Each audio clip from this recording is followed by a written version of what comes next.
భక్తుడిగా పరిచయమై రామ కార్యాన్ని సఫలం చేసి భగవంతునిగా ఆంజనేయుడు పూజలందుకుంటున్నాడు. యోగ శాస్త్ర ప్రకారం సుందరకాండలో హనుమంతుడు శ్రీ విద్యోపాసకుడు. కుండలిని యోగ సాధకుణ్ణి యోగ శాస్త్ర రీత్యా హనుమాన్ అంటారు. అలాంటి దివ్య తేజోమూర్తి ప్రసన్నతత్వం సహితంగా ప్రసన్నాంజనేయ మూర్తిగా బొప్పూడి క్షేత్ర ఆలయంలో ప్రకటితమవుతున్నాడు. ఎక్కడ రామనామం వినిపిస్తుందో అక్కడ తాను సదా కొలువుతీరి ఉంటానని రామభక్త హనుమాన్ వివరించాడు. అందుకు ప్రత్యక్ష నిదర్శనంగా శ్రీరామచరణ సేవా తత్పరునిగా, అతులిత రామభక్తునిగా, రామదాసానుదాసునిగా ఆంజనేయుడు ప్రసన్న వదనంతో గర్భాలయంలో తేజరిల్లుతూ ఉంటాడు.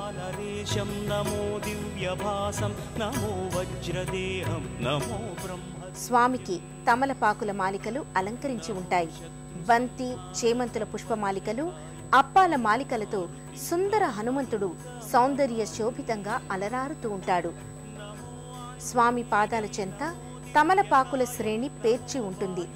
ఆంజనేయుడు మహారుద్రాంశ సంభూతుడు, అనంతమైన తేజస్సుతో నిండి ఉంటాడు. ఆ తాపాన్ని ఉపశమింపచేయడానికి, శీతల స్పర్శను అందించడానికి తమలపాకులతో ఆంజనేయుణ్ణి పూజిస్తారని ప్రతీతి. స్వామి రజతమయ కిరీటంతో, తిరునామంతో, నేత్రద్వయంతో గోచరిస్తాడు.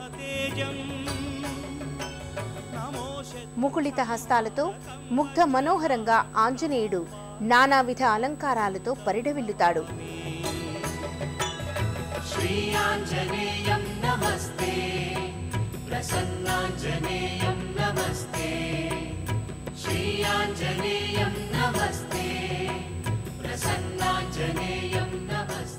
ఆంజనేయ స్వామి మూర్తికి ఎడమవైపు శ్రీ సీతారామలక్ష్మణుల ఉత్సవమూర్తులు, శిలా విగ్రహాలు ఉంటాయి.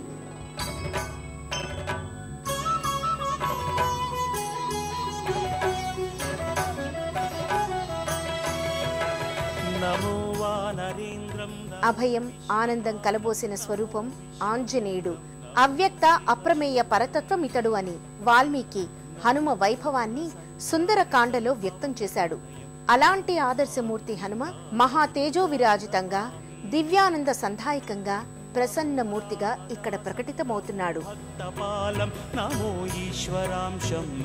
అభయప్రదాత ఆంజనేయుడు. ఆంజనేయుని ఆరాధన వల్ల భయం తొలగుతుంది, భద్రమైన భావన ఏర్పడుతుంది. రామ సుగ్రీవులకు మైత్రిని ఏర్పరిచి వారికి అభయత్వాన్ని అందించిన మహాత్ముడు ఆంజనేయుడు.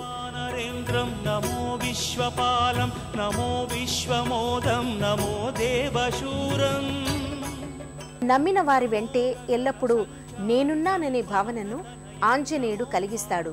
ఆ భావన బలిమి వల్ల, ఆంజనేయ భక్తి అనే కలిమి వల్ల విశేషించి మంగళ శనివారాల్లో భక్తులు అసంఖ్యాకంగా ఈ క్షేత్రానికి తరలి వస్తారు.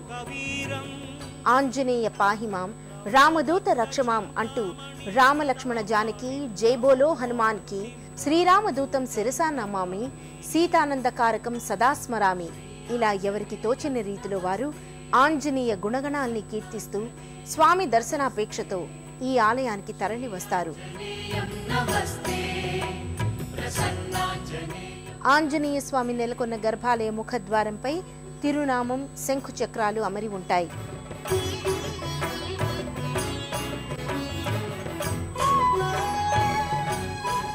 గర్భాలయ ద్వారానికి పంచలోహ కవచం ప్రత్యేకంగా అమరి ఉంటుంది. దీనిపై దశావతారాల ఆకృతులుంటాయి. నమో నిర్వికారం.